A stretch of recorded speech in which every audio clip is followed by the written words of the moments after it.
Жизнь Пуэра часто проходит по касательной.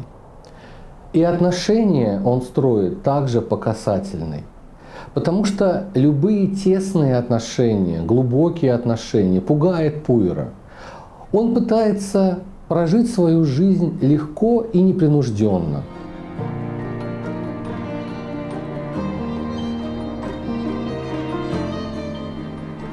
Мы поднимаемся вверх к достижениям и спускаемся вниз к горькой реальности.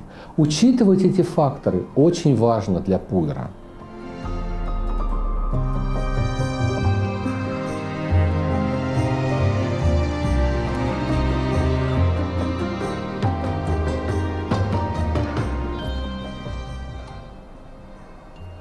Наша жизнь состоит не только из вдохновений, открытий и побед, но и депрессивных фаз, когда мы сталкиваемся с реальностью. С этим у Пуэра проблемы. В наш век иллюзий, потоков информации, виртуальной реальности, фейков и беззастенчивой лжи, бесконечных возможностей и безумных взлетах на безумных финансовых прибылях не только Пуэров, но и всех остальных может закидывать в такие дальние пределы, с которых иногда очень больно падать вниз. Часто вниз вместе с Пуэром падают все остальные, которые ему поверили. Проблема также усугубляется тем, что когда мировая элита улетает все дальше и дальше в реализации своих ярких фантазий, то в это время на грешной земле множится большое количество проблем и противоречий. Растет число людей, у которых нет возможности даже один раз подпрыгнуть, на секунду остановиться от бесконечной гонки за выживание. Богатые отлетевшие Пуэры, дай им полную власть, разнесут нас вдребезги, отправив планету в свой последний полет.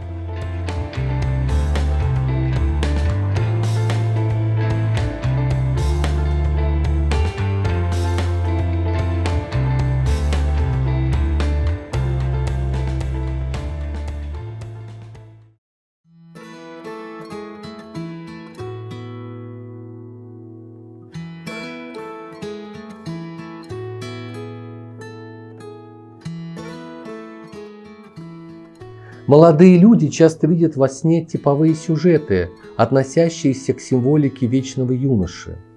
Сновидения, в которых молодой человек находится на высокой платформе, парит на воздушном шаре или самолете, или находится на вершине горы. Все они имеют общий символический смысл, связанный с чувством контроля, свободы, достижения высот или превосходства над окружающим миром.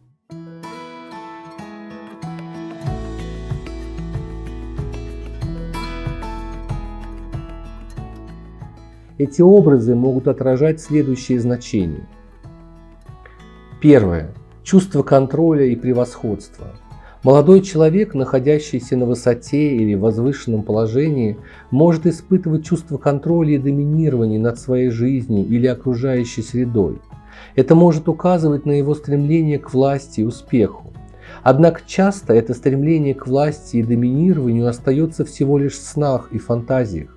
В реальности, чем дальше улетает Пуэр, тем бледнее и бессмысленнее становится его путь по земле. Второе. Чувство свободы и независимости. Образы парения на воздушном шаре, самолете или нахождения на вершине горы могут отражать желание молодого человека быть свободным, независимым и освободиться от ограничений или привязанностей. Пуэры взбираются вверх, взлетают, парят, живут на верхних этажах небоскребов. Эта воздушность часто и дар, и проклятие. Она уводит их в прекрасные мистические культы и в духовный поиск.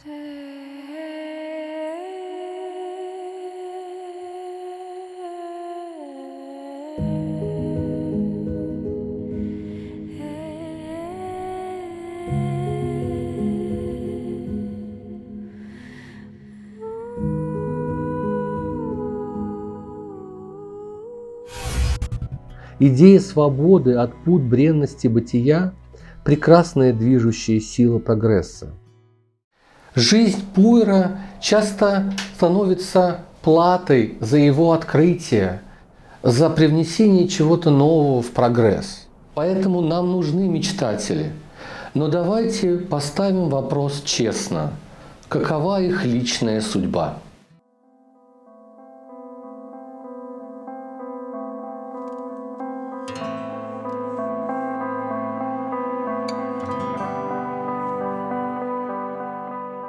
Третье. Перспектива и обзор. Наблюдение окружающей действительности сверху может символизировать стремление к широкой перспективе, умению видеть вещи в целом и анализировать ситуации с высоты. Дар видения картины в целом может быть очень ценным, но если мы взбираемся слишком высоко, то становимся часто бессильными гениями, которые все видят и все понимают, но не в состоянии оказать ни малейшего влияния не только на окружающий мир, но и на свою собственную жизнь.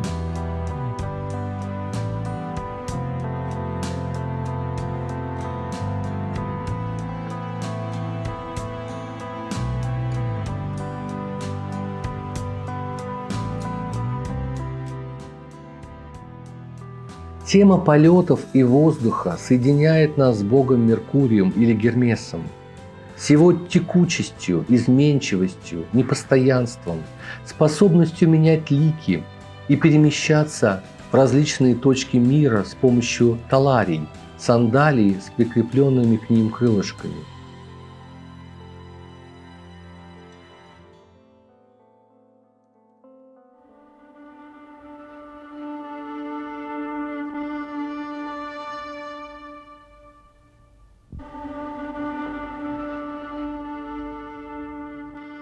Миф о падении Икара с небес, когда воск его крыльев был растоплен солнцем, важный урок не только для Пуйра, но и для всех из нас. Икар – человек, он не может соревноваться с Богом. То, что доступно Богу Меркурию, недоступно простому смертному. История Икара – грустное напоминание всем нам о наших человеческих ограничениях.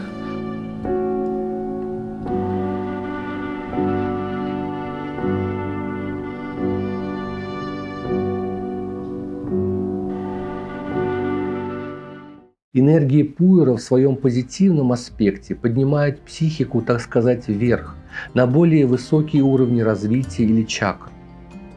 Она способствует сублимации в понимании Фрейда, когда сексуальная энергия перенаправляется на творчество, социум и личный рост. В понимании Юнга энергия, направленная вверх, обозначаемая латинским термином «сублимацио», это общее свойство психики расширяться и развиваться благодаря разуму и воображению. Ее можно определить как врожденный потенциал или тяга к развитию, в том числе духовному. Однако здесь важен баланс и соотнесение энергии воздуха с энергией Земли. В алхимии сублимацио идет в связке с противоположным процессом – коагуляцио, то есть ниспадение. Психическая энергия не может находиться только в постоянном прогрессе, расширении, поднятии. Естественным является спад, ниспадение, регресс, соотнесение себя с реальностью человеческого бытия и человеческих отношений.